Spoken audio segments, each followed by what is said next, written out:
The chessboard between them might as well have been a battlefield. Jasmine Parker's fingers hovered over a knight, trembling slightly as she considered her next move. Across the polished mahogany table, Jackson Reed watched her with piercing blue eyes that seemed to calculate every possibility, just like his mind surely was.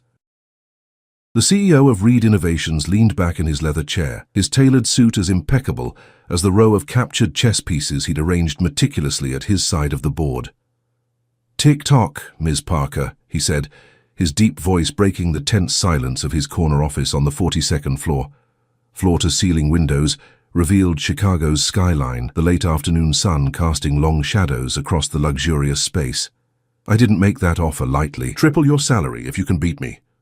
3 weeks earlier, Jasmine had been nothing more to Jackson Reed than another name on the company payroll, a skilled data analyst in the marketing department who kept her head down and left precisely at 5 o'clock every day. Unlike others who scrambled for overtime to impress management, Jasmine had responsibilities waiting at home, her 8-year-old daughter, Zoe.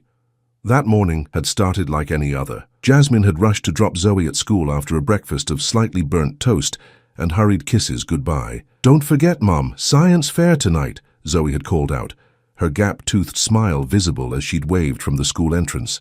Jasmine had promised to be there, though anxiety gnawed at her. The quarterly report deadline loomed, and her supervisor, Nancy, had hinted everyone would need to stay late. When Jasmine arrived at her cubicle, an email from Human Resources awaited her. Department reorganization, budget cuts, positions being eliminated, the familiar corporate language that chilled the blood of every working parent. She was to report to the executive floor at 11 a.m. for a position review discussion. For 3 hours, Jasmine stared at spreadsheets that blurred before her eyes, her mind racing through calculations far more personal than those on her screen. Mortgage payment due in 2 weeks, Zoe's asthma medication, the car repair bill still unpaid. The child support checks from her ex-husband had stopped coming 6 months ago, when he'd moved to Australia with his new wife. At precisely 11 a.m., Jasmine stepped off the elevator onto a floor she'd never visited in her 2 years with the company. The receptionist, a woman with a perfect blonde updo and an expression carved from marble, directed her to wait. The leather couch felt too soft, too expensive to sit on with her target clearance slacks, but Jasmine perched on the edge anyway, clutching her portfolio like a shield. "Miss Parker." The receptionist's voice cut through her spiral of worry. "Mr. Reed will see you now." Confusion replaced fear. Mr. Reed, the CEO. Surely there was some mistake. Department managers handled layoffs, not the head of a Fortune 500 company. Jackson Reed's office was larger than Jasmine's entire apartment. He stood when she entered, his handshake firm and brief. "Thank you for coming up, Miss Parker. Please have a seat." On his desk sat not the expected termination papers, but a chessboard. Hand-carved pieces stood in perfect formation. It was the most beautiful set Jasmine had ever seen, making the plastic pieces she and Zoe used for their weekend games look like cheap toys in comparison. "Do you play?" he asked, gesturing toward the board. Yes," she answered, thoroughly confused. "With my daughter." Something flashed in his eyes. "I've been watching your work for some time, Ms. Parker. Your analytical skills are impressive. Your time management even more so. Most of your colleagues log 60-hour weeks. You manage to outperform them in 40, never a minute more." Jasmine shifted uncomfortably. "I have responsibilities at home, sir. A daughter, I believe. Zoe, age 8. The fact that the CEO knew her daughter's name sent a chill down Jasmine's spine. "Yes." Reed nodded, then pointed to a framed photograph on his wall, a much younger version of himself holding a trophy, a chess tournament victory, apparently.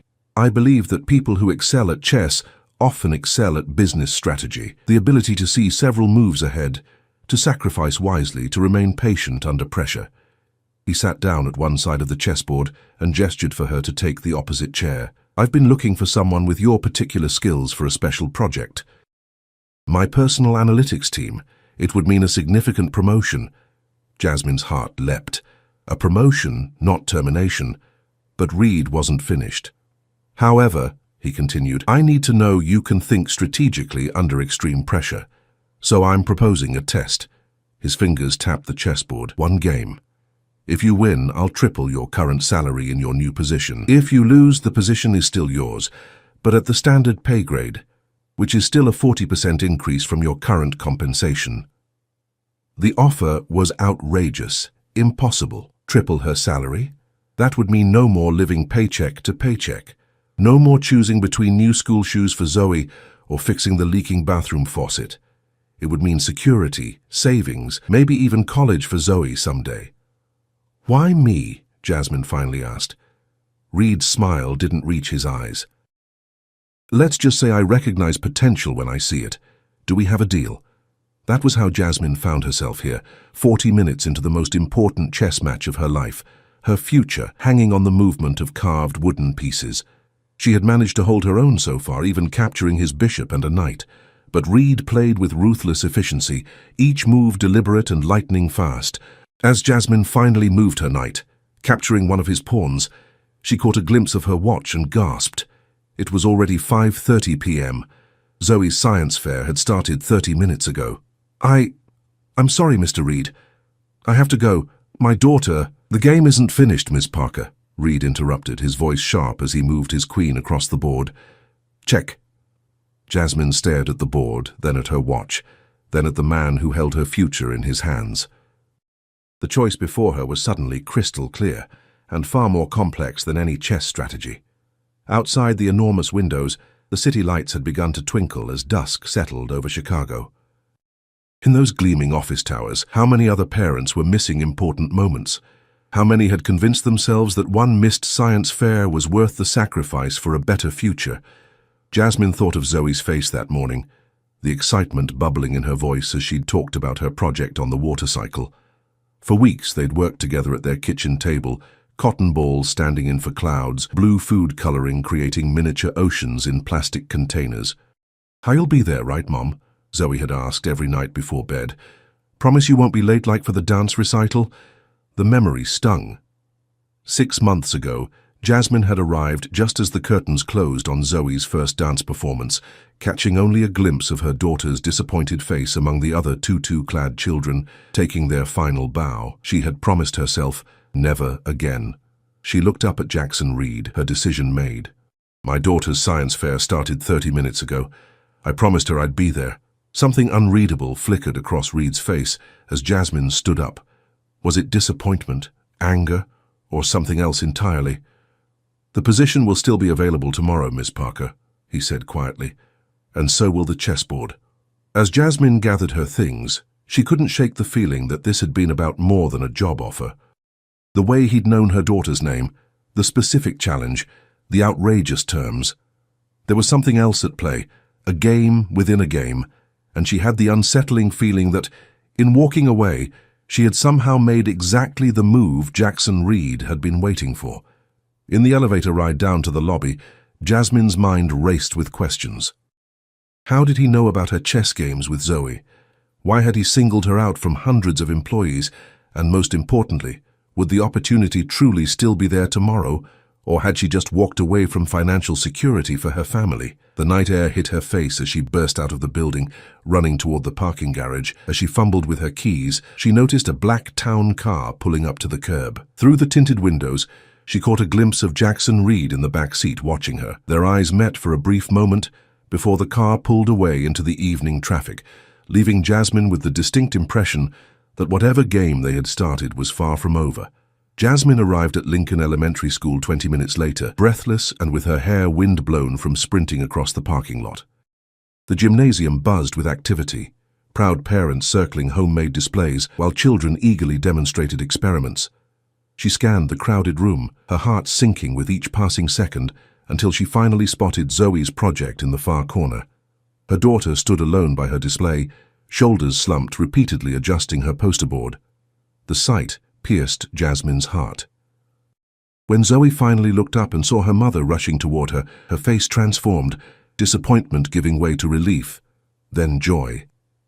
"Mom, you came!" Zoe flung herself into Jasmine's arms. "I thought you forgot." "Never," Jasmine whispered fiercely, holding her daughter tight. "I promised, didn't I?" As Zoe excitedly explained her watercycle project to the judges who stopped by, Jasmine tried to focus solely on her daughter's moment. Yet her mind kept drifting back to the unfinished chess game on the 42nd floor. The position she'd left behind. The pieces still in play. The moves she might have made. "Mom, are you listening?" Zoe tugged at her sleeve, pulling her back to the present. "Sorry, honey. Tell me again about how the water vapor rises."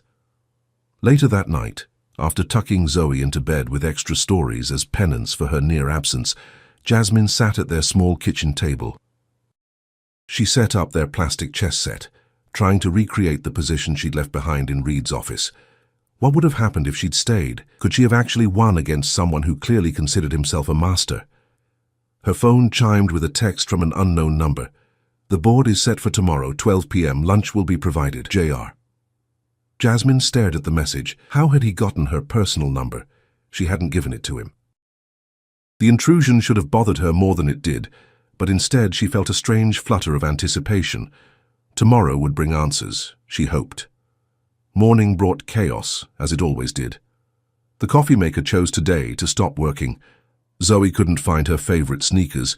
The car made an ominous clicking sound that Jasmine pretended not to hear, yet through it all, the impending chess match remained at the forefront of her thoughts.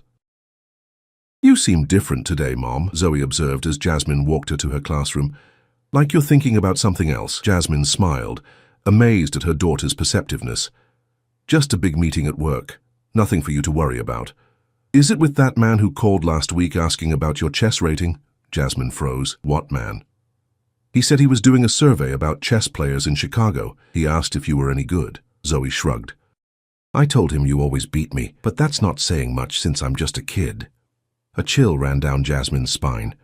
Reed had been researching her before making his offer, more thoroughly than she'd imagined.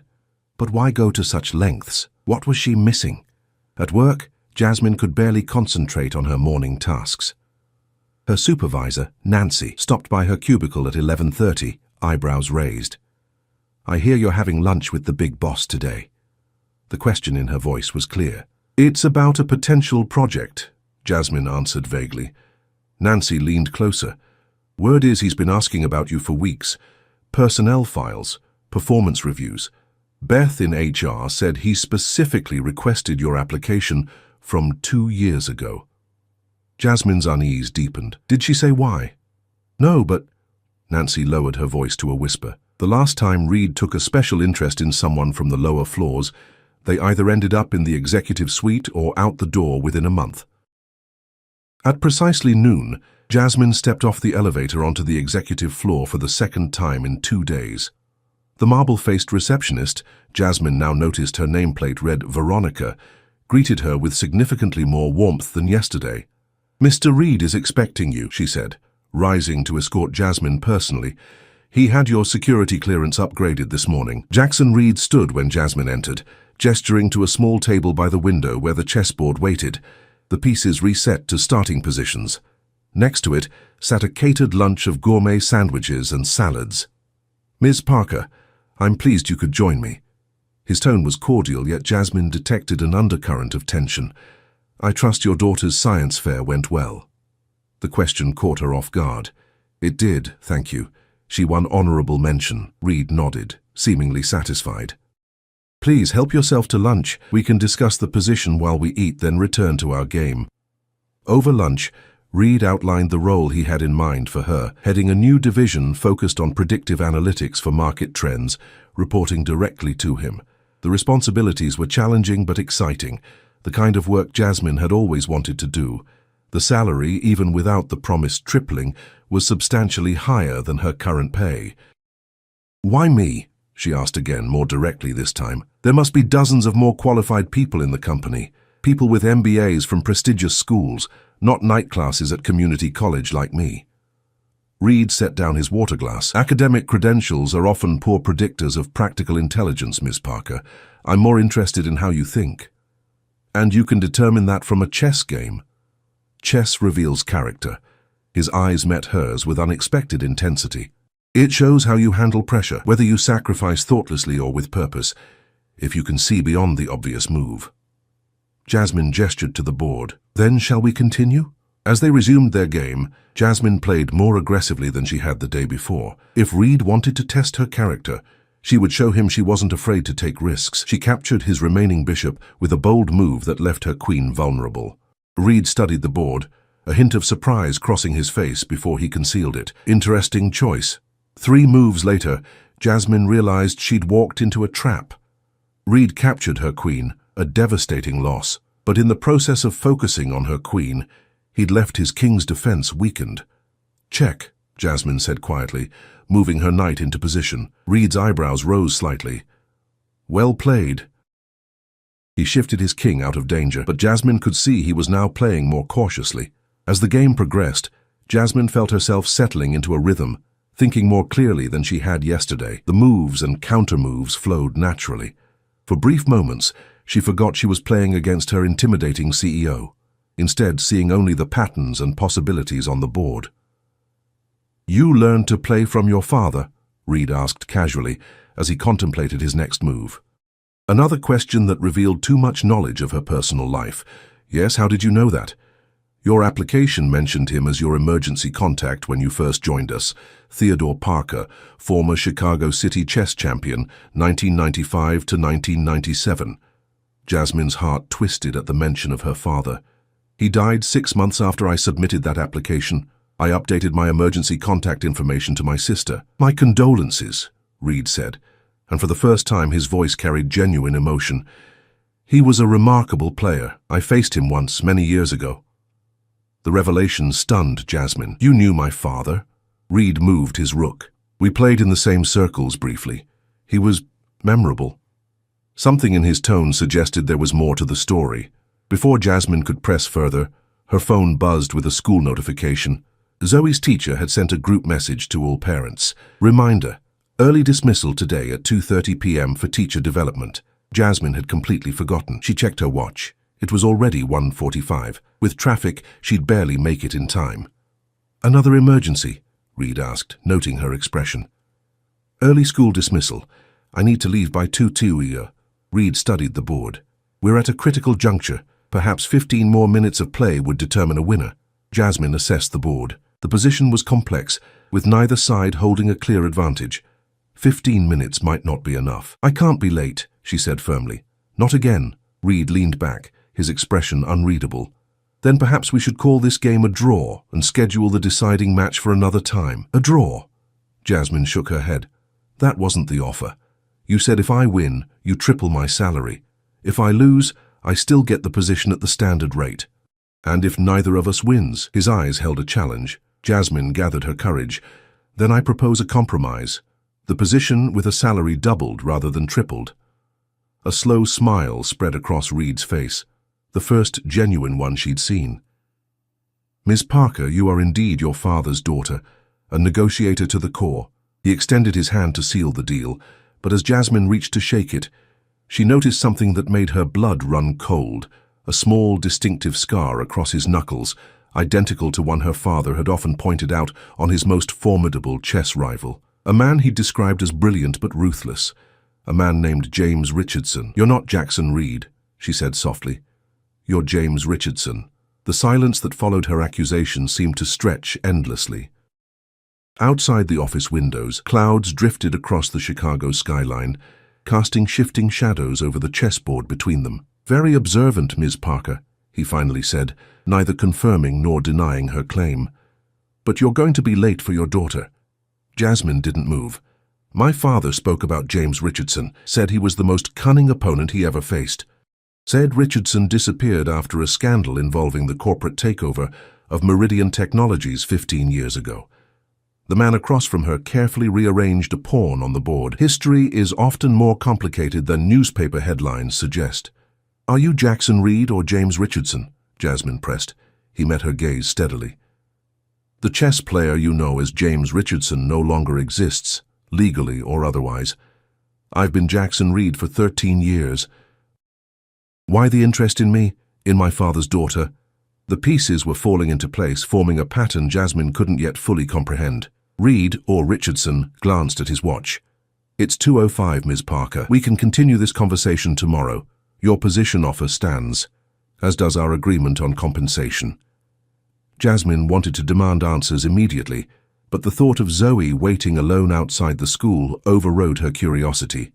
She gathered her things hurriedly. "Tomorrow, 11 a.m., Reed said as she reached the door. "And Ms. Parker? Perhaps leave your afternoon free." The drive to Zoe's school was a blur of questions without answers. Why would a CEO with a hidden past take such interest in the daughter of his former chess rival? Was this about chess, business, or something more personal? And most disturbing, what had really happened between her father and James Richardson? Jasmine pulled up to the school just as the final students were being picked up. Zoe sat on a bench beside her teacher, Mrs. Gonzalez, who waved with visible relief when she spotted Jasmine's car. "Cutting it close today," Mrs. Gonzalez remarked as Zoe climbed into the back seat. "Sorry," Jasmine apologized. "Work emergency." On the drive home, Zoe chatted about her day, but Jasmine found herself struggling to focus on her daughter's stories about playground politics and classroom achievements. "Mom, you're doing it again," Zoe said suddenly.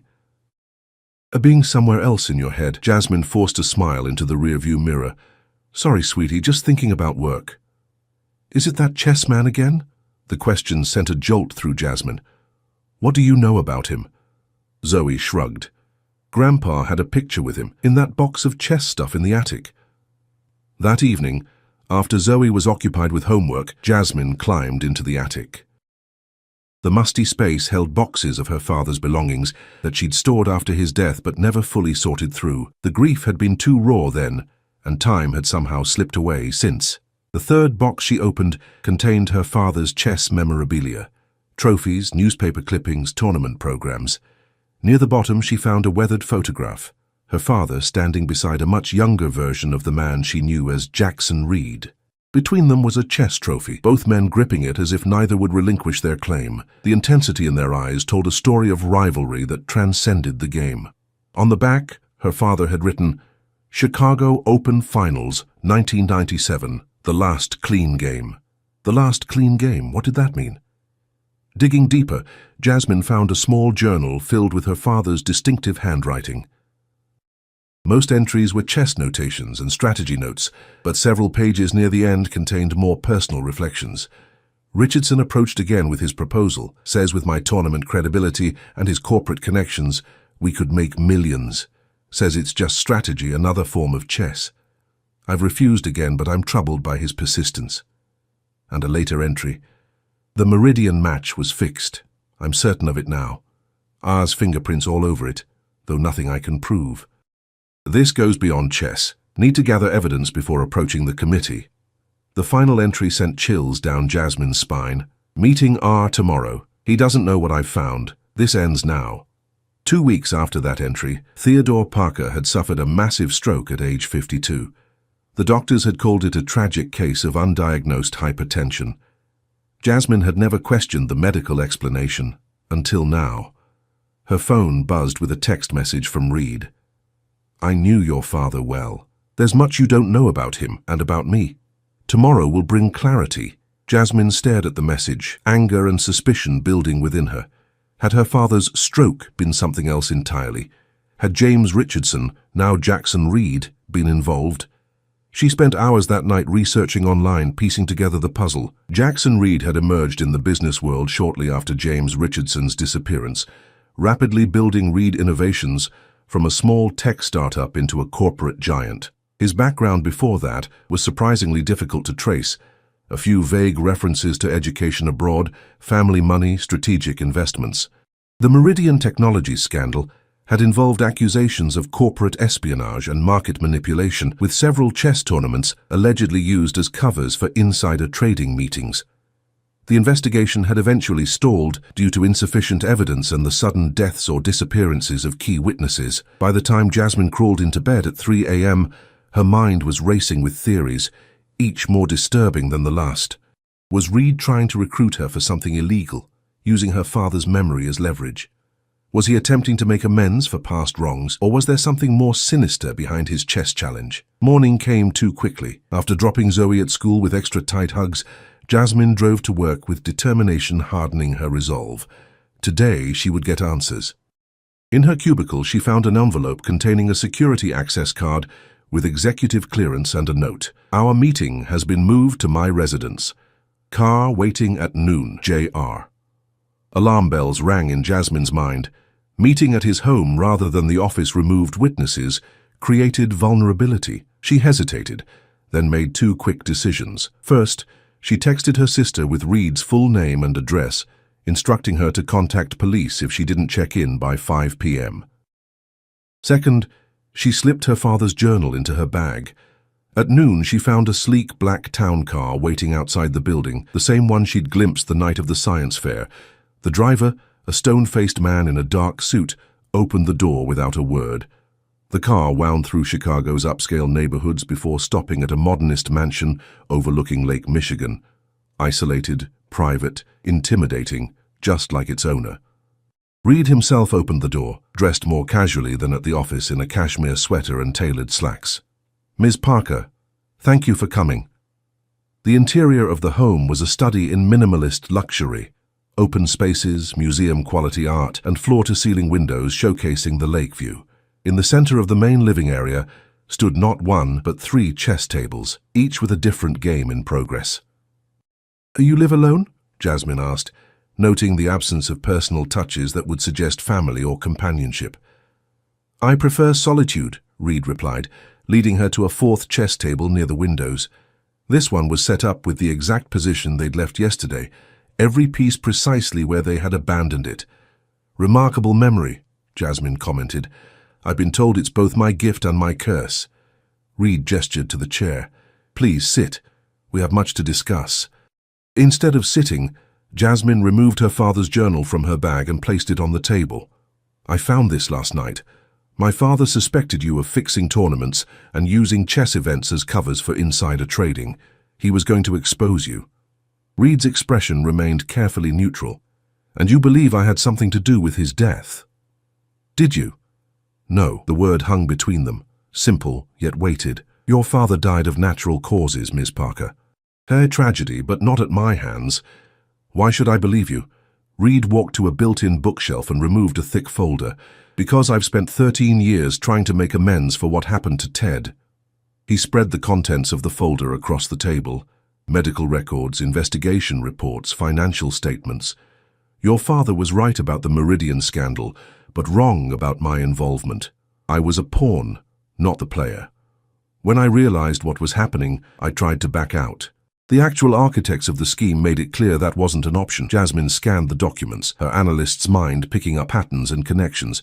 "These show a money trail from Meridian's CEO to tournament officials." "Yes, and this," Reed pointed to a hospital record, "is your father's complete medical file. The stroke was genuine, but it was likely induced by stress from the threats he'd received after our meeting." "Threats from whom?" "The same people who forced me to disappear and become Jackson Reed." He looked out at the lake, his voice dropping. "Your father was a man of uncompromising integrity. I was not. That was our fundamental difference." The revelation shifted Jasmine's understanding of both men. "So this job offer, the chess challenge, what is it really about?" Reed turned back to her, his expression more open than she'd ever seen it. "Redemption, perhaps, or justice delayed. The men behind Meridian are still out there, still manipulating markets and lives. With your analytical skills and my resources, we could finally expose them." "And the chess game?" "That was personal," he admitted. "I wanted to see if Ted's daughter played with his same brilliance and integrity." A ghost of a smile crossed his face. "You left our game to attend your daughter's science fair. Ted would have been proud." Jasmine finally sat down at the chess table, studying the position they'd left. With fresh eyes and the context of what she now knew, she could see the game for what it was. Not just a test of skill, but a conversation between past and present, between her father's legacy and her own future. "If we're going to be partners in this," she said, reaching for her knight, "then we finish this game first, as equals."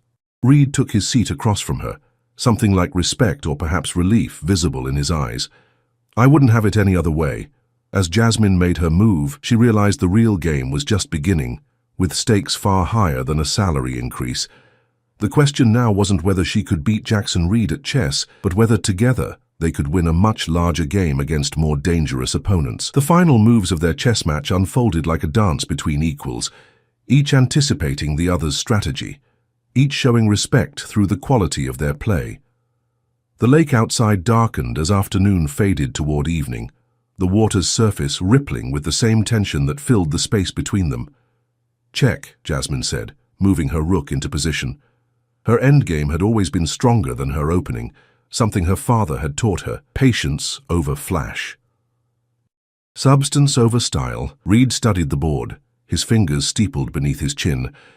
"Your father's influence is evident in your play. He favored that same rook maneuver in tight positions." Jasmine watched him calculate his options.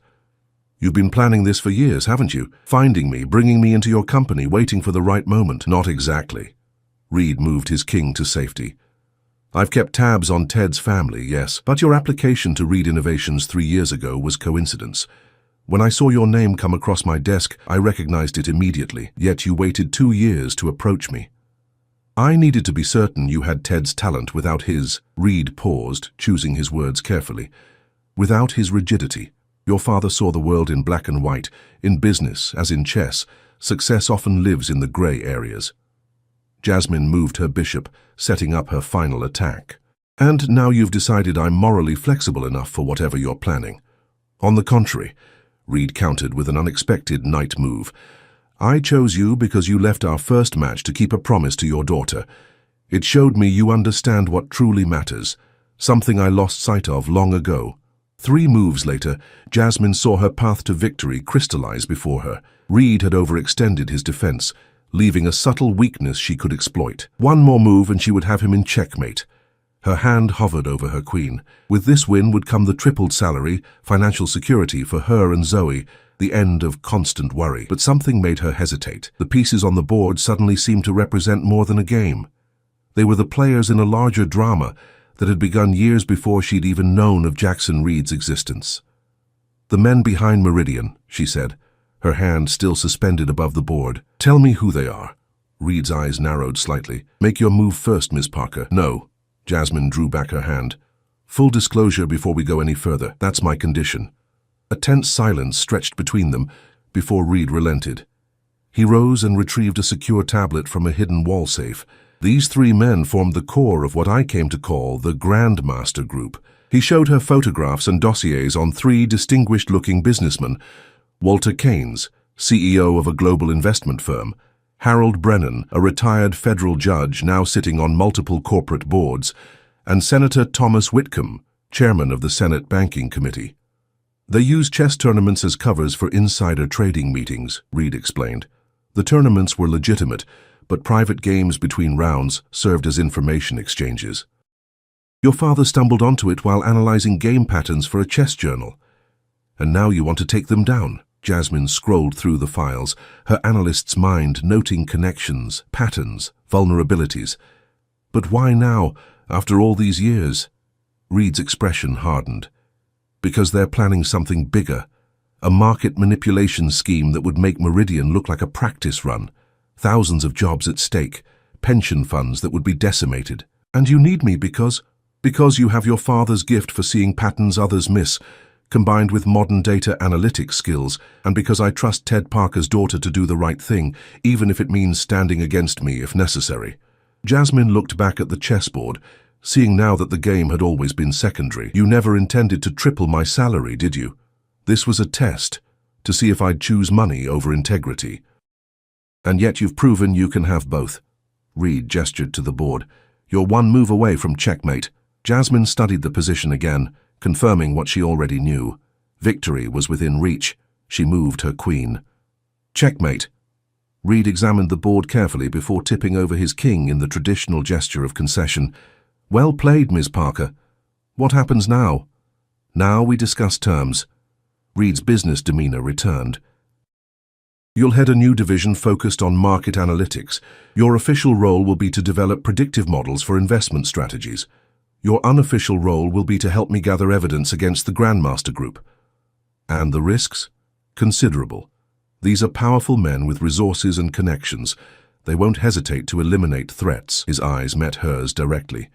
"Including single mothers with 8-year-old daughters." The implication sent ice through Jasmine's veins. "You're saying Zoe could be in danger?" "Not if we're careful. Not if we move slowly and build an airtight case." Reed leaned forward. I've arranged for comprehensive security measures. Your home security system has already been upgraded. A background-checked driver will take you and Zoe to and from school and work. Your digital footprint will be monitored and protected. You did all this without my consent. Jasmine stood, anger flaring. I did it because the moment you found that journal, you became a person of interest to them whether you joined me or not. Reed's voice remained calm. I'm not your enemy, Jasmine. The use of her first name, the first time he'd done so, underscored the shift in their relationship. No longer CEO and employee, but allies in a dangerous game. I need time to think, she said finally. This affects more than just me. Of course, take the weekend. Reed wrote something on a business card and handed it to her. This is my private number. Call any time, day or night, if you have concerns. The driver will take you home when you're ready. On the ride home, Jasmine's mind raced with possibilities and dangers.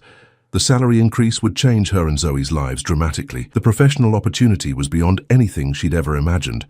But the risks, those were equally dramatic. Was she willing to put herself and possibly her daughter in the crosshairs of powerful, unethical men? The car pulled up to her modest townhouse just as dusk settled. Through the living room window, she could see her sister and Zoe playing a board game, laughing together in the warm light. The sight crystallized everything for Jasmine. She had spent years playing it safe, making practical choices, always putting security above ambition. Her father had chosen differently. He had pursued the truth regardless of consequences.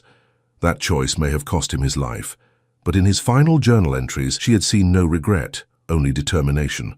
Throughout the weekend, Jasmine researched the Grandmaster Group extensively, using her data analysis skills to verify Reed's claims independently. What she found disturbed her deeply. The patterns were there. Strategic acquisitions, well-timed policy changes, companies bankrupted while select investors profited enormously. The three men had operated with impunity for decades, leaving financial devastation and ruined lives in their wake. Monday morning, she dropped Zoe at school, giving her an extra tight hug. Are you okay, Mom? Zoe asked, her intuitive eyes searching Jasmine's face. I'm great, sweetie. I just got a big promotion at work. Does that mean we can get a dog now? Zoe's practical mind went immediately to her long-standing request. Jasmine laughed. Let's talk about that this weekend. Instead of heading to her usual cubicle, Jasmine took the elevator directly to the executive floor. Reed was waiting in his office, a new chess set on the side table. This one made of glass, the pieces glowing subtly from within. I accept your offer, she said without preamble, but I have conditions. Reed gestured for her to continue. First, complete transparency from now on. No more secrets, no more tests. Agreed. Second, Zoe's safety is the absolute priority. At the first sign of any danger, we pause everything until she's secure. Without question. Third, Jasmine took a deep breath. When this is over, I want to clear my father's name. Any tournaments or matches tainted by the Grandmaster Group's activities need to be officially reviewed. Reed nodded slowly. That may be the most difficult condition to meet, but I'll do everything in my power. And finally, Jasmine sat down across from him. I want to learn everything you knew about my father, the good and the bad. I want the complete truth about your relationship with him. Something like grief flickered across Reed's face. Your father was the finest man I ever knew, Jasmine. He tried to save me from myself, and when he couldn't, he tried to stop me. In the end, he was right about everything. He extended his hand. You have my word on all counts. Jasmine shook his hand, feeling the weight of her decision. Then let's begin. 6 months later, Jasmine sat in her spacious new office on the 42nd floor, reviewing the final evidence package their team had assembled. The case against the Grandmaster Group was airtight, documented evidence of insider trading, market manipulation, and witness testimonies secured through careful negotiation and immunity deals. Tomorrow, federal agents would move simultaneously against all three men. The case would make headlines across the financial world. A knock at her door pulled her attention away from the files. Reed stood in the doorway, another chess set in his hands, this one looking suspiciously like the worn plastic set Jasmine and Zoe used at home. I thought we might celebrate with a game, he said, setting up the pieces, for old time's sake. As they played, The tension that had defined their early relationship had evolved into something approaching friendship, two people bound by shared purpose and mutual respect. "I received the paperwork today," Reed mentioned casually as he moved his bishop. "The Chess Federation has agreed to review all the tournaments potentially affected by the Grandmaster Group's activities. Your father's games will be among the first reassessed." Tears pricked at Jasmine's eyes. "Thank you." "Don't thank me yet. Your move." Jasmine studied the board, seeing multiple paths forward, each with its own advantages and risks, like the choices in her own life had been. 6 months ago, she had been a single mother struggling to make ends meet. Now she headed a prestigious division at a Fortune 500 company, lived in a beautiful home with state-of-the-art security, and had enrolled Zoe in a top private school. And yes, they had finally adopted the dog Zoe had always wanted, a gentle rescue named Bishop. More importantly, she had honored her father's legacy while forging her own path. She had discovered strength she never knew she possessed and talents that had lain dormant for years. "Before you make your move," Reed said quietly, "there's something else you should know." He withdrew an envelope from his jacket. "The Chess Federation found this in their archives. It's a letter your father wrote to you before his death. It was supposed to be delivered if he won his final tournament, but after his stroke..." Jasmine took the envelope with trembling hands. Inside was a single sheet of paper with her father's handwriting. "My dearest Jasmine, chess teaches us that every move has consequences, but the true game is not won on the board. It's won in how we live our lives. I've tried to play my game with honor, even when the cost was high. Whatever happens, know that I'm proud of you. You've always been my greatest victory. Love always, Dad." Jasmine wiped away tears as she carefully folded the letter. Then she looked at the chessboard, seeing the game with perfect clarity. She moved her knight in an unexpected direction. "Checkmate in 3, she said. Reed examined the board and smiled with genuine warmth. "Your father would be very proud indeed."